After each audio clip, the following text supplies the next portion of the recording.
Hello, everyone. Welcome to today's webinar brought to you by the CMO Council and KPMG. This is the third in a series of 4 webinars we're hosting this month to help marketers maximize returns from investments in areas like MarTech, content, agency partnerships, and campaigns. As marketers look to pivot their 2020 plans, we're offering 30, 60, and 90-day action plans to help them get started. I'm today's moderator. My name is Sally Lopez, and I'm the Senior Director of Marketing Program Management and Operations here at the CMO Council. I'm joined today by 3 best practice thought leaders, Nathan Clark, Jamie Kim, and Michelle Gantz. Nathan Clark serves as a director in KPMG's procurement advisory practice.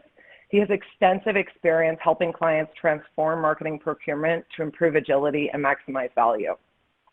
Jamie Kim is a director in KPMG's customer advisory marketing consulting practice and takes a data-driven approach to optimizing agency relationships and content creation processes. Michelle Gantz is a vice president of client engagement at Inner Workings, a global brand and marketing agency. Michelle has nearly 2 decades of experience related to the efficient execution of marketing materials. So I'm really looking forward to digging into their insights today. In last week's webinar, we focused on how marketers can make the most of their existing content and how to create future content as efficiently and cost-effectively as possible. A large part of the content creation equation is the agency relationship. So today, our goal is to help marketers rethink their agency management program to gain agility, reduce costs, and mitigate risk by improving their overall agency partner relationships. We'll walk you through some of the key challenges in the brand agency partnership today, some quick wins, areas of near-term opportunity, and finally, a 30, 60, 90-day action plan to accelerate the best possible outcomes. After the presentation, we'll save some time for a Q&A, but please feel free to submit your questions at any time during the webinar, as we will periodically break for questions. As a note, in order to get the best experience, I would recommend using the full screen option, which you can find by hovering over the bottom right corner of the presentation deck. You can also easily move in and out of the full screen in order to ask questions or take the poll we'll be posting during the webinar. I will be following up with all of you afterwards with a link to this deck and the webinar on demand so you can review it again in the future. And with that, I think we're ready to begin. So Jamie, could you kick us off with the big picture and go over some of that, what that agency brand relationship looks like today and what those key areas of opportunity are for marketers and agencies alike? Sure, Sally, I'd love to do that.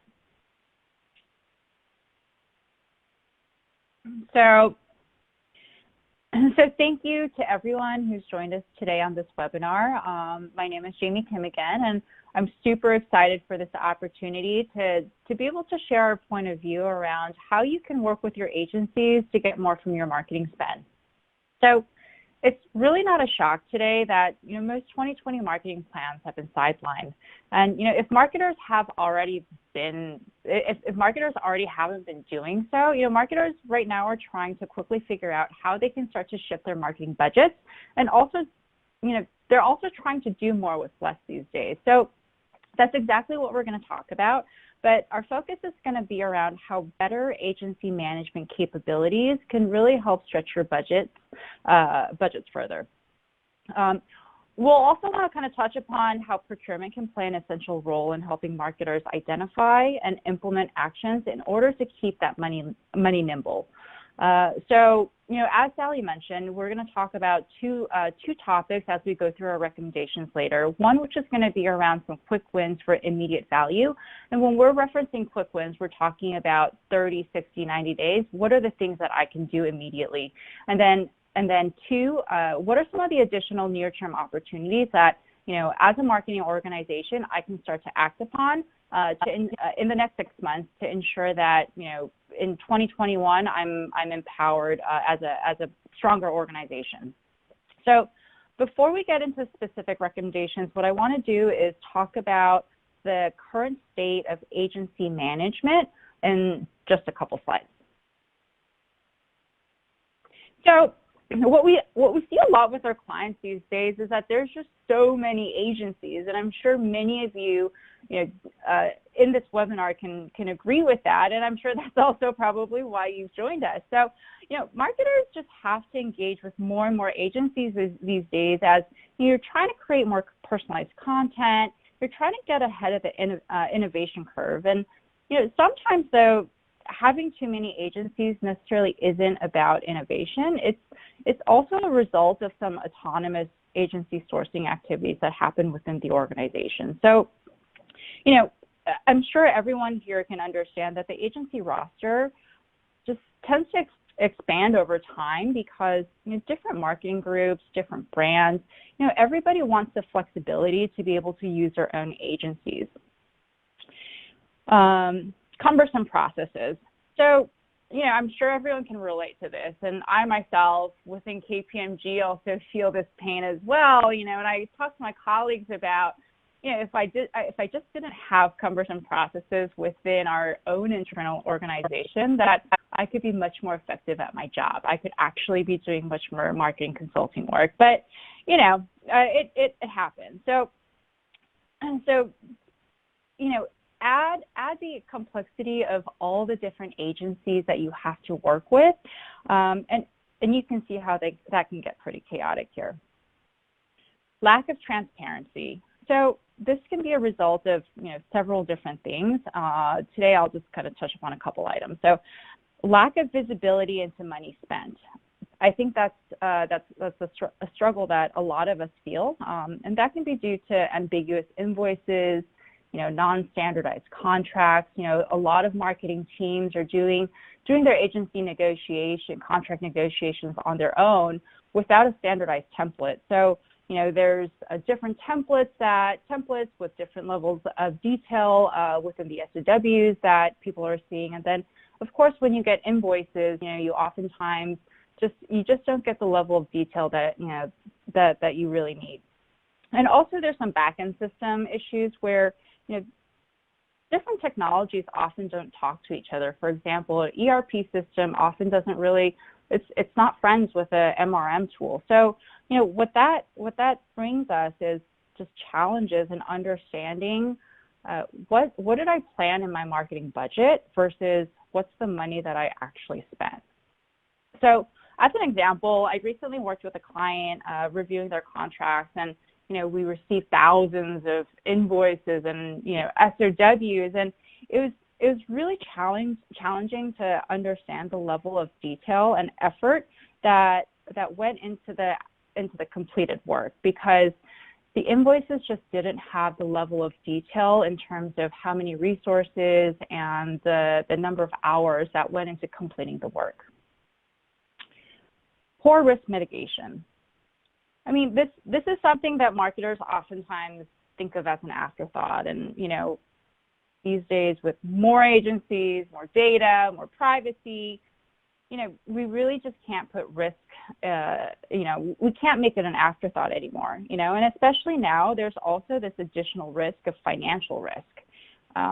Agencies may be going out of business, what's their financial health? And this is also something that marketers also have to think about. So, all these issues have actually been going on for quite some time, but, we've had a really strong economy. So, there's just been a lot of cushion, and the economy has been much more forgiving for us. But, in today's highly volatile environment, these issues just have become very much exacerbated, and these are just much, much greater problems for us. So on the next slide, what I want to talk to you about is, how do you start to think about bringing your agency management to the forefront, but with the right approach? So when we do see firms addressing agency management, many times they just really aren't doing it properly. So what I want to talk to you about on this slide is, how we think about agency management at KPMG.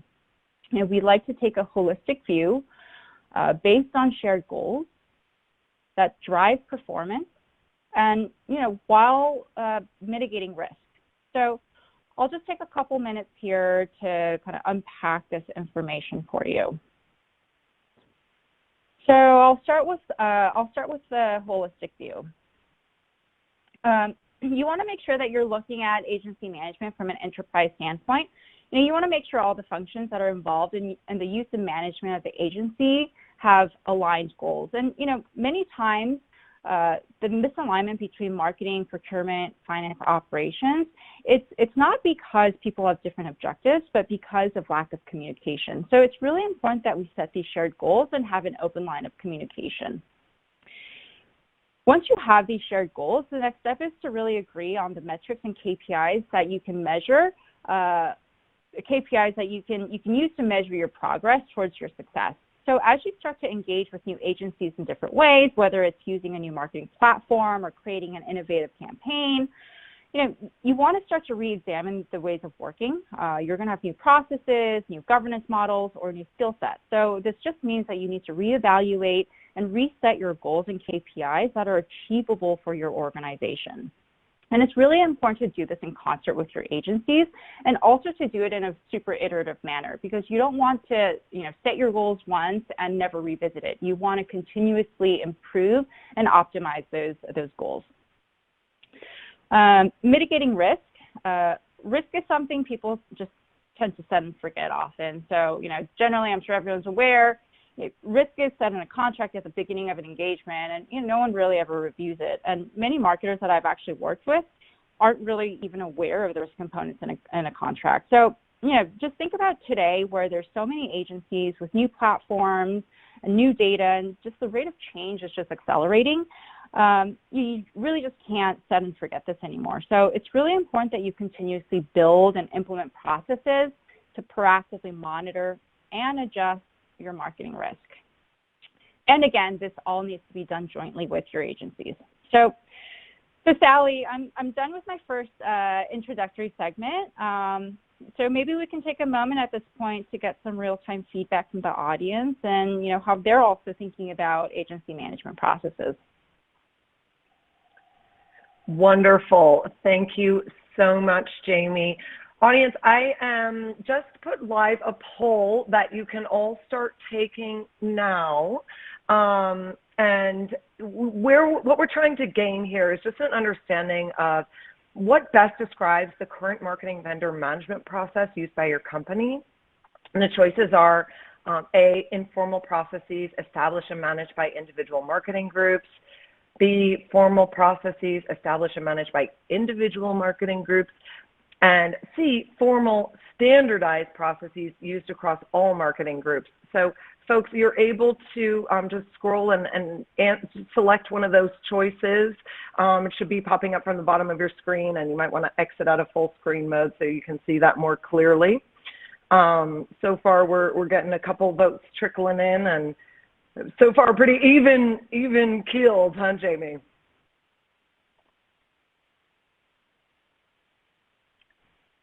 I would like to leave this poll open for just another minute, guys, so we can really understand where folks are. I think that a lot of people today are trying to manage, obviously working in a really, really difficult environment and trying to see, well, where can we kind of put more process and put more standardization where we might not have had any before. I see so far most of the folks are really, either in that informal process or, actually we're seeing an increase in the formal processes, which is great. Not as many in our kind of standardized processes across all marketing groups, but hey, any wins there is great, right, Jamie? I think. Yeah, exactly. Yeah. Wonderful. So everybody, I'm going to give it about 5 more seconds before I close it out, just in the interest of time. I really appreciate everybody that's coming in and voting here, and it gives us a really good understanding of what the landscape is amongst the audience. So I'll give it another 5, and we'll close this out, and I'll pass it back to Jamie. Okay. Now, and Sally, I think what we're seeing here is pretty in line with, just what we see in the industry when we're working with marketers. So, I'm not really surprised that a lot of folks have informal processes within their individual marketing groups. and then the formal processes within their individual marketing groups. I think what we want to talk about is how do you start to then get into a maturity level where you can actually standardize some of these processes at an enterprise level, right? So that's kind of what Nathan Clark will be addressing in our recommendations. Yeah, great. Thanks, Jamie. And hello, everyone.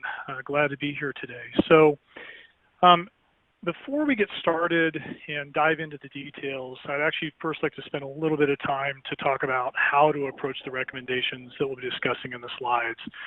It can be a little bit overwhelming, but I think it's really important to understand that what we're not recommending here is that you boil the ocean.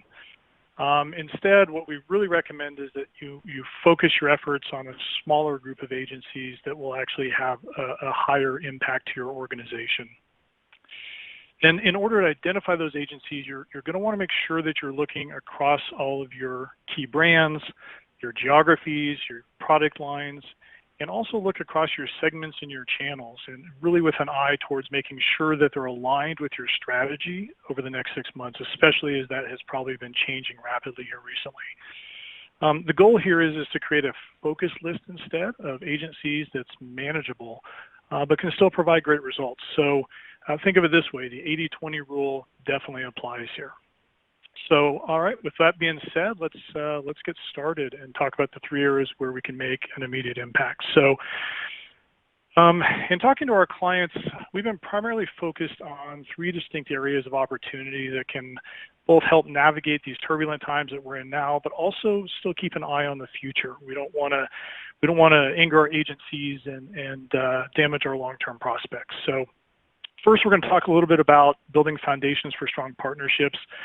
If there's one takeaway that we can take from this crisis, it's that every company should have been focused on this, making sure that they're building those relationships with those strategic agencies coming into this crisis. It's been really important more than ever. And when you have strong partnerships, those are the agencies that come through when times are tough and provide differentiators like innovation. Next, we'll talk about transparency. We all know that many companies have spent the past 3 to 4 years focused on improving the transparency from a contractual standpoint, but we'll talk instead a little bit about how to take that transparency to the next level and address cost and risk management also. And then third, we'll talk about agility, really important in today's world more than ever probably.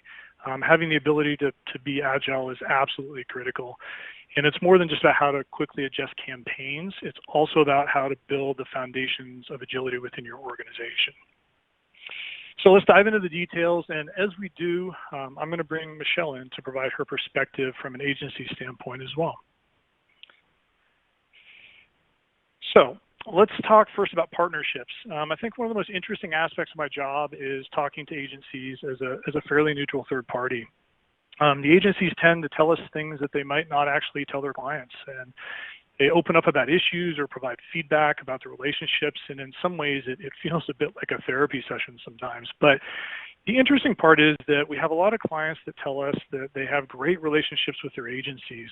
However, when we go and talk to the agencies, we hear a bit of another story. And it's not necessarily that the relationships are bad, but maybe there's a disconnect. For instance, maybe the agency doesn't feel comfortable giving feedback, or maybe there's no mechanism to provide that feedback. So what we do know, however, though, is that strong relationships are definitely essential in ensuring agility, improving costs, and really gaining access to innovation. So how do we go about building those strong partnerships? Well, first thing is, obviously, we can begin by looking at our recommendations in 2 phases. First, we'll discuss a couple of quick wins, and these are the actions that you can take, like Jamie said, immediately, show quick returns, typically within the next 3 months. And the second, we'll talk about near-term solutions, and these are actions you can implement before the end of the year to really keep that momentum going. So first, from a quick win standpoint, a great first step in building strong partnerships is to identify that list of key agencies that will be your focus. I touched on that earlier, but remember, we want to keep this list to a manageable size, but make sure that they're still providing the greatest value.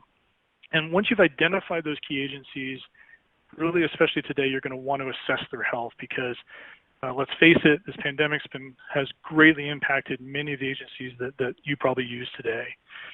And a great way to do this, to assess the health and reach out to your agencies, is to reach out to them directly. I know that sounds fairly straightforward, but in fact, we're actually currently working with one of our clients to do just that today. We're reaching out to their strategic agencies to understand how they're weathering the crisis, and in their case, we're actually offering assistance if necessary. And we see that direct conversations like these can really pay great dividends, especially in trust, especially in today's world. So, Michelle, any thoughts from your standpoint? Yes, absolutely, Nathan. I think building strong relationships are the greatest asset to these agency-client partnerships. In my experience, when clients and agencies develop these close-knit relationships, they tend to engage much further upstream in a more strategic way, which ultimately results in the agency acting as a true extension of the client's marketing and/or procurement teams. I think, too, to touch on your point of constant and direct communication, what I've seen is when you get some of these disconnects, it's because there's pockets of conversations happening between different folks on the agency side and different departments on the client side of the business, making sure that you're having continuous feedback, whether it's through quarterly business reviews or just regular touch-base meetings, and making sure that you're engaging with folks on both sides of the business, the client and agency side, from all departments, tends to lead to a successful program. That's great. Nathan. Thanks. Yeah. Thanks, Michelle. That's really good insight. I think once we move from our quick wins, let's now talk a little bit about near-term solutions. In this case, let's talk about developing agency management program, and that's really a logical next step. And you want to look at how to develop a mature agency management program. You want to include elements like regular business meetings and 360-degree feedback. But most importantly, this program should be owned and driven by a cross-functional team. And it should include members from groups like procurement and finance, really those groups that have a large part to play in managing agency relationships. The more that you can have visibility across the organization, the better the oversight becomes. Michelle, any insight on that in terms of agency management programs? Yes. I think in my experience, the most successful partnerships come from clients and agencies who jointly define the rules of engagement of the partnership. I think gone are the days of this being pushed down from client to agency. And I think one of the key drivers to the success of this, the results of the partnership, are to collaborate and co-define what those KPIs and SLAs are, and to ensure that there's mutual accountability on both the client and agency side of the business. This, in my opinion, has resulted in ensuring that we're meeting expectations across the various client departments, and that in return, the things that we on the agency side are held accountable for, the client is also held accountable for doing their part. I have one of our large spirits clients, a perfect example, when they set out to explore the opportunity for an outsourced marketing procurement agency. Their key stakeholder on the marketing side and their key stakeholder on the procurement side approached it as a joint venture. And a lot of times we see where those two departments are working in a silo, and what procurement, their objectives and initiatives vary from what marketing is looking for. Therefore, it kind of sets the agency up for failure. In this instance, the procurement stakeholder and the marketing stakeholder were joined at the hip in what their expectations were in looking for that agency partner. And it has really led to the success of a partnership that has grown and developed into an overall global solution just in a short couple of years later. I think, when there's collaboration on both ends and in mutual accountability, that's where you get the most success out of these programs. Yeah, couldn't agree more. I think it's mutual collaboration and jointly developing any sort of process is always a recipe for success. So that's great. Well, I think Sally, I think let's maybe stop here and see if there are any audience questions that we can address. Yeah, I actually have a great audience question on this topic, and I'd like to add to that. So the question is, what do you consider when evaluating the health of your vendors? And I'd also like to add to that, how frequently should those vendor health assessments be performed? Yeah, it's interesting, especially in the agency space, unless they're a publicly traded company, access to their financials is oftentimes hard to come by. But I'm going to go back to what we touched on earlier. A good starting point is just ask them how they're doing. Again, I alluded to, we're working with one of our clients right now, specifically in this space, and I think you'd be surprised sometimes how that conversation can sometimes be a relief to them, and they'll oftentimes open up and actually give you the state of their business, and just having that open and direct conversation, sometimes they can appreciate that. And, even if you can't get a read from that, a couple of other avenues that you can go down are just to ask your team members, people who interact directly with those agencies. They may be hearing things. You can even ask others in the industry about, how they feel the health of the organization is. We find that obviously marketing agencies tend to be a pretty small knit community, and news travels fast. So those are often ways to figure it out. How, as a follow-up to that, if somebody determines that one of their most important agencies is really not in good shape, what action should they take if they don't want to drop that agency? Yeah, it's spending time. We talk about the agency management program, and it's really agency management programs should have components built into them to be able to have those kind of conversations with agencies. Even though we're in a pandemic, and this is probably at the front of everyone's mind, this should be a normal conversation you're having with your agency. So if you don't want to move on, then the goal is to reach out to this agency and jointly develop a plan with them in terms of how you might be able to help the business. Are there projects that you could give them? Are there different people even within the industry that you might refer them to? The goal, though, is to really understand from them what would have the highest impact for their business to be able to help them out of the situation that they're in. Yeah, that makes a lot of sense. So I think a big theme that you're bringing up now is transparency, and I think that lends us very nicely into the next section of this presentation. So Nathan, why don't we go ahead and talk about that a little bit in more detail? Yeah, sounds great. Thanks, Sally. So let's talk a little bit about transparency. As I alluded to earlier, this is a topic that's been discussed a lot, especially over the past few years. When the infamous ANA Media Transparency Report came out in 2016, companies across corporate America, I think everyone rushed to address the issues that were outlined in that report. So you might be saying, why is there a new focus on transparency? Well, I think what we're seeing with our clients is that while companies have certainly updated their contracts to address media transparency issues, a lot of them haven't touched the other areas of transparency that can help reduce costs, mitigate risks, really beyond more than just media and contractual risks. So let's spend a few minutes and talk about what those are. So again, true transparency really involves more than just including the ability to audit media buys in your contracts. And in fact, we advise our clients to build transparency at a much deeper level, a level that touches other aspects of the relationship. And a good first step is to set the foundation by developing a really clear picture of where your money is being spent and where it will be going in the future. And it may sound simple, but many companies actually miss this critical step, and then they struggle to address issues as a result of that.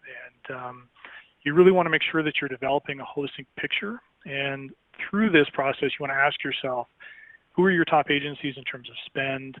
Do I know what services I'm paying for? Do your invoices have the appropriate level of detail?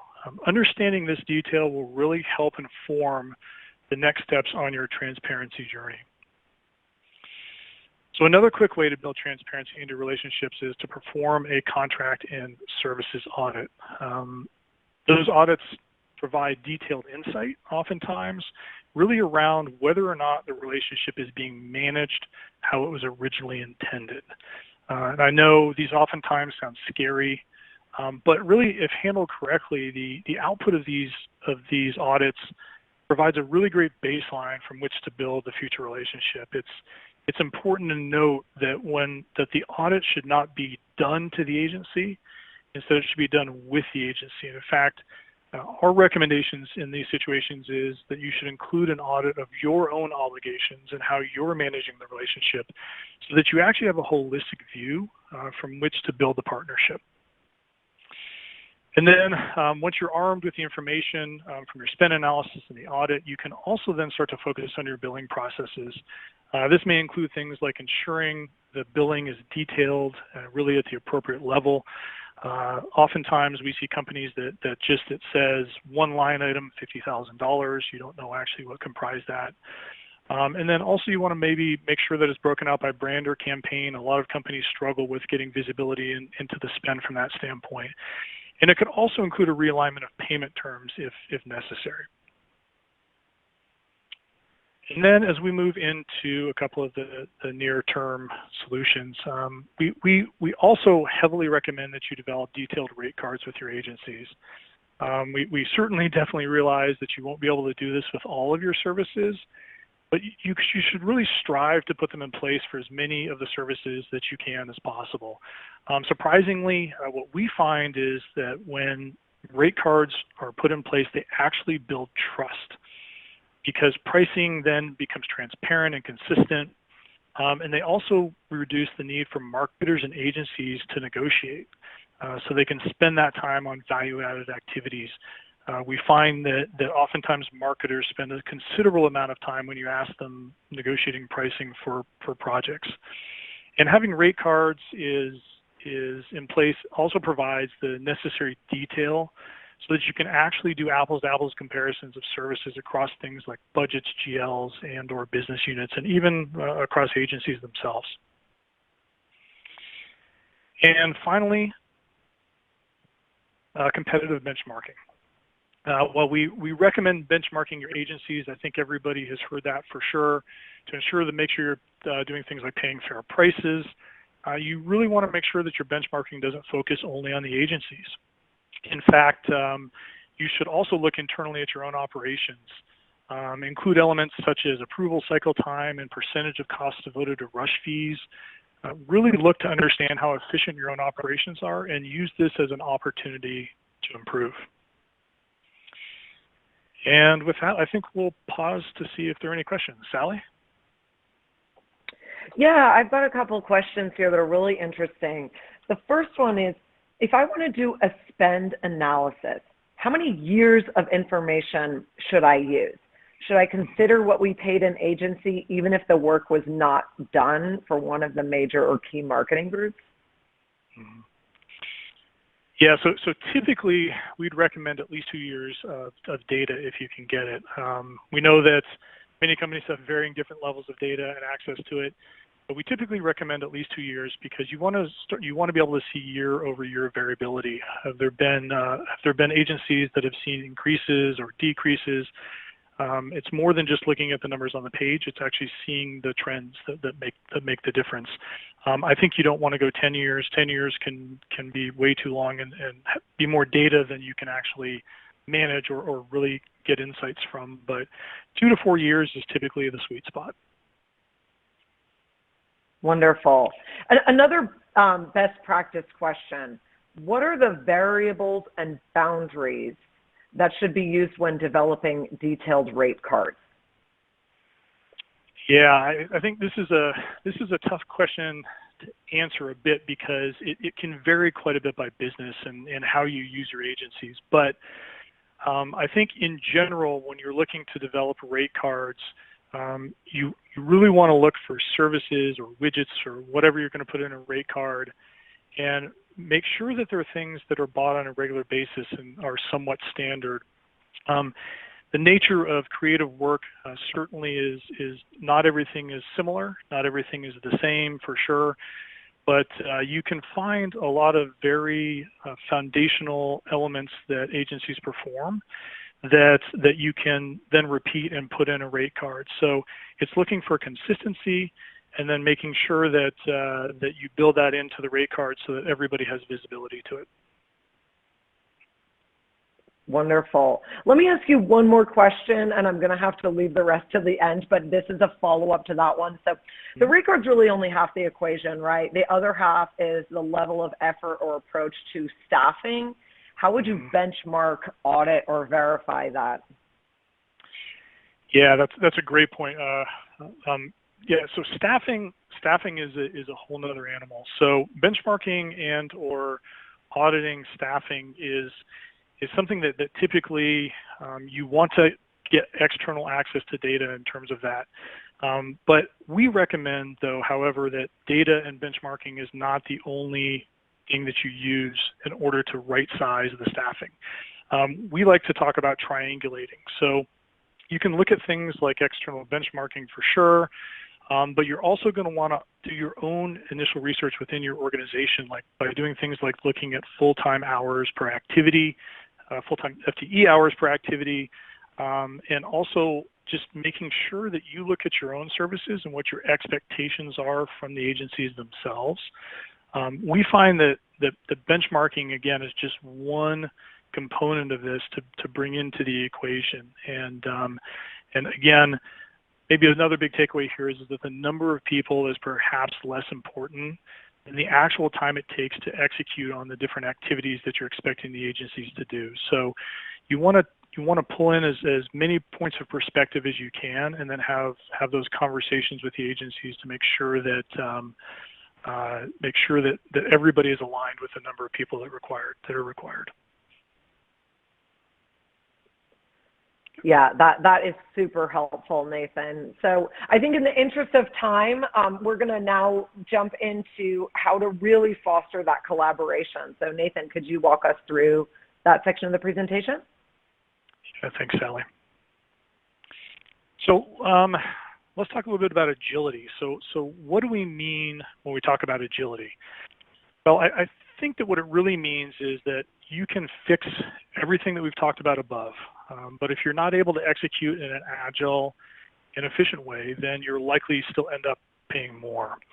And to illustrate this point, let's think a little bit about the difference between rates and cost.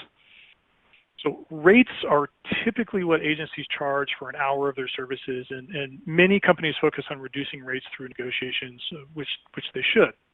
However, costs, on the other hand, are the total of what you pay to an agency. So you might ask, what would lead to higher costs? Well, as the agencies try to work through non-standard, cumbersome processes, it results in more and more people working on non-value-add work. And yes, it can result in higher costs. And we spent time, believe it or not, with a lot of agencies that have told us that if their clients were more efficient with their processes, they could cut their costs to the client by 20, 30%. It's really kind of shocking conversation when you hear that coming from an agency. But another aspect of this as well is that the agencies want to do high value work.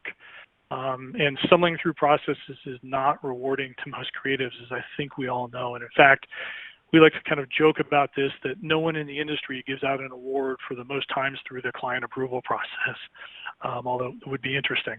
And I think really the takeaway here is that agile organizations are streamlined and enabled to make the changes necessary to reduce their costs really by adjusting to their circumstances. And what that means is adjusting processes, adjusting technology, adjusting those things that make themselves more efficient.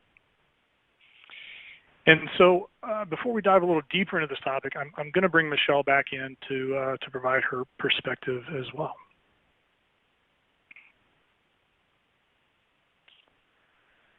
Okay, so enabling agility within an organization is really brought about by addressing those aforementioned processes. And to address it, you should be asking yourself a couple of questions. Are there ways to streamline and standardize my processes? What are my partners telling me? I always think that's an important one as well, talking to agencies and others that can give you that feedback and perspective. And if you've built a good feedback loop within your organization, listening to that can be very powerful. And then, are there any best practices that I can leverage? There are many organizations out there that can provide guidance on best practices and how we can leverage them. We obviously do that for a lot of our clients. But all of these are constructive questions that can really provide some good insight on your path to updating your processes. And then once you've updated those processes, it's really critically important that everyone within your organization knows how to execute against those processes. Clearly defining roles and responsibilities will give each individual a nice little roadmap for how to execute against their part. And I can't emphasize this enough, but more often than not, this is where we see most process redesigns fail, where people just don't understand the processes or where they fit or how to execute against them. So we want to be sure to build this step into any process redesigns that you undertake. Michelle, any thoughts on that? Yes, Nathan. As you mentioned, just to touch on your process point, within our agency, just almost 2 years ago, we realigned our internal base by vertical. So as we mentioned earlier, I'm overseeing our beer, wine, and spirits or global drinks vertical. But what we did internally was aligned by these various client segments to ensure that our internal processes, we were sharing best practices across like-type clients, and that set us up to be able to go out to our clients and share what some of these best practices are from an operational process perspective. And also to your point on establishing the clear roles and responsibilities, that's a pretty important part for executing this code-defined process. When we're working with our clients, we want to make sure that it is a code-defined process and not just our process on the agency side. And in order to do that, what we've found to be the most successful is to take the clients along for the journey. Make sure we have representation from various departments within our client's organization to make sure that they understand what the process is and that we're co-defining it together and not just pushing it down. When you talk a little bit about, the roles and responsibilities and the types of people, not everyone can manage marketing. So on the agency side, we have to upskill your resources, and we have to make sure that the folks that are working direct with the clients strike that right balance between doing the right thing, which sometimes even means saying no to a client, and being a great service provider. Working with some of our clients within this space, and we're working on elements that support marketing programs. We tend to see where marketing wants to tweak and change elements over and over and over, and we have to take the pencils down, or what I like to refer to as the velvet hammer approach, to ensure that we, cut it off at some point as to not jeopardize the end delivery date, and knowing when it's okay to escalate internally to make sure that we keep the key milestones being hit and process driven forward. Because we don't want any surprises at the end with late deliveries, which, ultimately lead to missed opportunities for our clients out in the marketplace, which is definitely not a place that the client nor the agency wants to find themselves in. Yeah, great. So back over to you. Yeah, thanks, Michelle. Yeah, I think the saying no is a really important tool in an agency's toolbox that I think can be very powerful. So yeah, thanks for that perspective.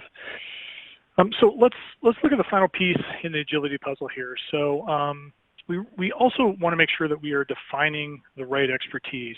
So what does that mean? Well, specifically, it means making sure that the work is done in the right place, by the right people, with the right expertise.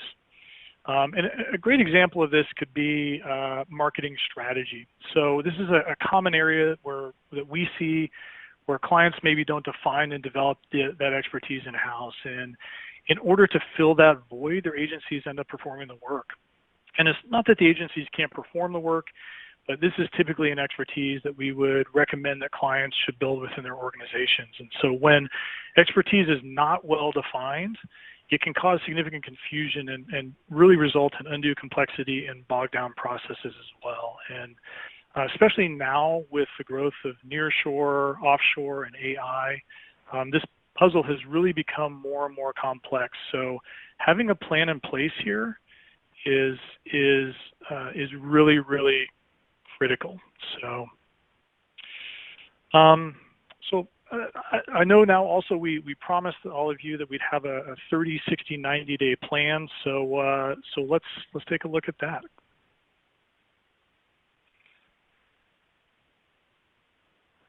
Okay, so first, I want to again emphasize that the goal here is not to boil the ocean. So there are a lot of things on this page, but not everyone needs to do each one of these activities. And certainly we also recognize as well that not everyone will be starting from the same point. As we saw in the poll earlier in the webinar. So instead, really what this slide is meant to be is to provide a framework so that you can start where you feel comfortable. And what we have represented here are 3 journeys. The top journey is for those just starting out. And at the beginning, you might identify your key agencies, you might analyze their spend and assess their health, and then you might move on to performing a contract and services audit, and then finish up with the development of detailed rate cards. So ultimately the goal here for this journey is that at 90 days, you'll have an understanding of your top agencies, an understanding of their contracts, and rate cards to standardize your pricing. So if you're a more mature organization, instead, you might start with developing rules for engagement, then move on to regular business reviews, and then implement governance. And if you're a very mature organization, first of all, congratulations. But our work with our clients suggests that there's still always opportunity to improve your agency management processes. And you can do this by doing things like identifying skill gaps and defining roles and responsibilities, really focusing on streamlining work processes, which, by the way, is a never-ending process in our experience. And then finally, setting up a leading practice cross-functional governance team. We even find that oftentimes, even if there is a governance team, it may not be built to its full potential. But I think the overall takeaway here is, as you look at this slide and this action plan, is that while we provided you with some options across the spectrum of starting points here, you'll want to make it your own based on where you are in your agency management journey. And so, Sally, that's really what we wanted to share. So should we open it up for questions? That sounds wonderful. I've got quite a few questions here, so I'm going to do my best to get through them. This question I got a kick out of as a marketer myself. So Nathan, I wanted to ask this one to you. In my experience, marketers balk at standard processes. What are the key benefits you highlight to marketers to get them to buy into those standard processes? It sounds like a broad generalization. You know,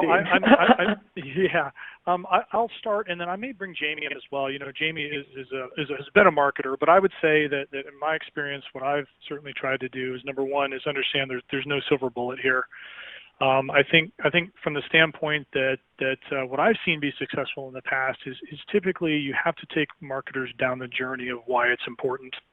Talk to them about how that may give them money to reinvest if we can be more efficient, and also talk to them about how it affects others around them, meaning, you know, why do we have extra finance personnel or people that are struggling with capturing costs and other things like that. So I think it's take them down the journey. I've found always very powerful in the past. But Jamie, any thoughts from your standpoint, having been on the agency side?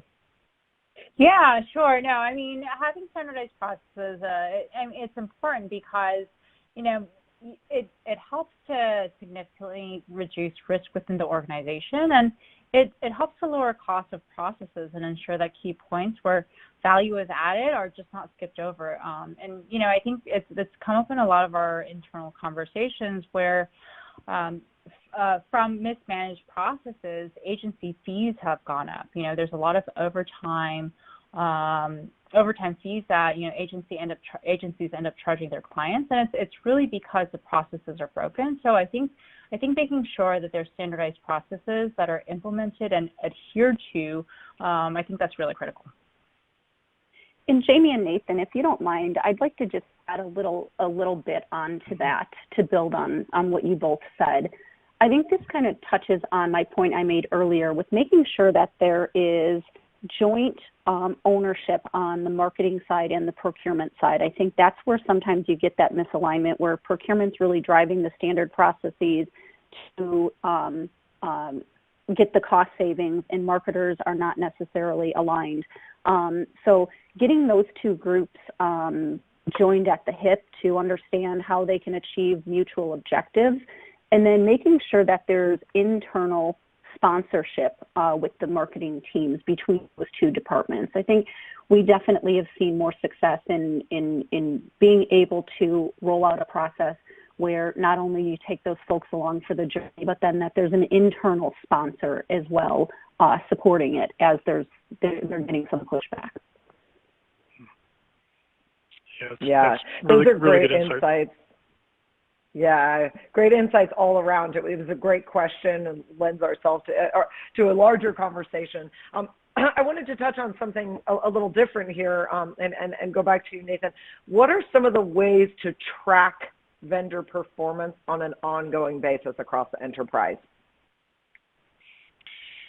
Yeah, I think tracking vendor performance, I'll use agency. I think vendor tends to be a bad term some days. But yeah, I think tracking agency performance really starts with developing a really, really crisp viewpoint on exactly what performance means. I think a lot of people sometimes, as they get in and start to try and find out if their agencies are performing or not, come into it and believe that they have a way to quantify that. And oftentimes it tends to be, I feel this, or I feel that, or on this one project this happened, or on this one project that happened. And instead, you really have to take a holistic approach and be very, very diligent and tactful, and leverage that cross-functional organization, cross-functional team to make sure that you get insight from all of your major stakeholders, and then build the actual metrics that everyone agrees to, so that all of the agencies are being measured with equivalent measures. It's critically important. And then once you've established those measures and what those mean and how you're going to measure success or not success, depending on the situation, then you need to educate your marketers in terms of the program and why it's important. And then you need to roll this out. And this should become part of your overall agency management program. It's an ongoing thing, whether it's surveys with your marketers, or whether it's actually talking to people who've run projects. And I think finally, the final point I'm going to make here is that your program should also make sure that it's 360 degrees. I think oftentimes the other challenge that you have is, and maybe this question kind of pointed this out, is these programs tend to be, we're going to measure our agencies and we're going to hold them to a standard. Don't forget, you need to do the same as well. I think, my comments earlier as we talk to agencies, that we've done quite a bit here in the past, is that a lot of time agencies have a really good perspective on how you might become more efficient and work with them better as well. Great. I want to ask something from the agency perspective, and Michelle and Nathan, you might be able to shed light on this. So this person's saying that they run an agency and they're concerned that their clients are always going to be coming for cost savings when they're already working with slim margins. So what can this individual do to help prove their agency's worth? Yeah, I'm happy to take that one, Nathan. Yeah, go ahead, Michelle. I think that's definitely a common challenge amongst us on the agency side. I think what we're really ultimately doing to address that is, how do we prove some of the value that we add to the partnership? So when we talked a little bit earlier about, streamlining processes and maybe sharing some best practices from, like accounts in the industry, that's really what we're ultimately trying to do to solve for that, is looking for those pockets of the value add to reinforce the value ultimately of the partnership. So it's a little bit less than focused on cost savings. Yeah, and I'd echo to that from the procurement side. I think that the procurement organization, the procurement world, I think is finally in the marketing space changing as well. And I think it's one of the interesting areas that I've gotten into as I've joined KPMG, coming from the industry, is that I think procurement has been on evolving over the past 5 to 10 years for sure, and especially in the marketing space. I think the marketing space is the final frontier, as we like to call it now. But evolving now, as procurement organizations are doing, they are definitely looking, Michelle, like you said, at more than just cost. And in fact, we're advising clients right now specifically on how to interact with marketers, and in fact, not even talk about cost. Talk about value, talk about return, talk about other things that is more than just how can I get the lowest price on my rate card. How do we look for win-win? The reality is that you can actually talk to their agencies, and when you talk to agencies, you can ask them what is their worth, right? What makes them successful, and you can incorporate all of that into making sure that when you're talking to agencies, that it isn't always about cost.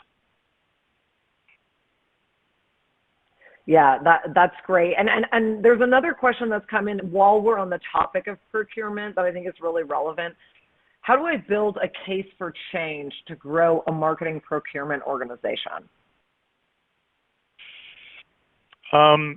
Interestingly enough, we are doing that right now at a client of ours, and I think the high level of how to build a case for change is, like anything else, you have to prove the value. The executives in your organization that are going to be making the decision about growing or increasing your procurement team, specifically for marketing, are going to want to know and understand exactly what they're going to get by doing that. And what we've done is we've worked with this particular company, and we've looked, first of all, at an operating model. I think one of the really good perspectives that provides is being able to look at your organization and understand how are we operating today, and how would we operate if we were a world-class organization. And this means you've got to get some perspective from industry or from consultants like us to be able to look and say, what do world-class organizations look like? And being able to build that change is providing a roadmap to the executives in your organization that says here we are today, and here we're going to be in the future. And this future vision includes all of these additional capabilities. And in the same vein we talked about earlier in terms of procurement organizations maturing, you don't want that case for change to specifically just talk about how much more cost savings that you're going to provide. That's absolutely an element of it. But you also need to now start thinking about how you're going to support the marketing organization. Are you going to incorporate things like someone on your team that actually looks around for innovation? Are you going to be able to more readily manage the agencies and free up the marketing organization to not have to worry about when issues arise? So there are a lot of other elements nowadays that you're going to want to build into that business case, rather than just how much money you're saving. And Jamie and I have worked actually specifically on this project. So Jamie, I don't know if you want to provide a little extra color to that. No, Nathan, I think honestly you've covered everything. So thank you so much. You've been wonderful. Sure. I love it. You know, Nathan, I know we're getting right to the end here, but I'm hoping to just squeeze in a question because it's really important to think about the marketplace we're operating in today. So if you could just quickly address this one, how would you suggest a corporation evaluate how your agencies are currently performing based on historical metrics versus the dynamically changing needs in today's marketplace? Because the past may not represent your needs in the future. Mm-hmm. Yeah, we talked about agility a lot in this particular presentation, and it holds true here as well when you think about it. So the first step to that is obviously making sure you understand where to go. If any of you are familiar with Wayne Gretzky, he's a famous hockey player, he would say, I don't go where the puck is, I go where the puck is going to be. So making sure that you have a vision within your organization of what the future looks like is going to help you then work with your cross-functional stakeholders and build that future vision and build it accordingly, build those measures. What do we need in the future from these agencies? More innovation? Do we need other things? So you have to have that future perspective. It's not easy, clearly. We don't all know what the future happens as we know today, but that's what I would recommend, is making sure that you build that future vision first. Perfect. So that's great. Unfortunately, folks, that is all the time we have for today. I really do appreciate you joining us. I hope you were able to gain some helpful takeaways from our subject matter experts, Nathan Clark, Jamie Kim, and Michelle Gant. If you haven't yet had a chance to take the survey we're fielding in conjunction with this webinar, please take a few minutes to do so. It'll take less than 5 minutes, and KPMG is going to send you a complimentary summary of the findings to see how your organization performs versus industry benchmarks when managing agency partners. Also, don't forget to register for next week's webinar, Optimizing Plan and Spend, which is our last webinar in the series. I'm really excited about it. We're going to be focusing on how to help marketers obtain the highest returns from the marketing campaign spend. As I mentioned at the beginning, I will be sending along a link in my follow-up email later today to register for that webinar, along with the links to this webinar on demand, the slide deck, and the survey I mentioned. So thank you, everyone, so much, and I hope you have a lovely Memorial Day weekend. Bye.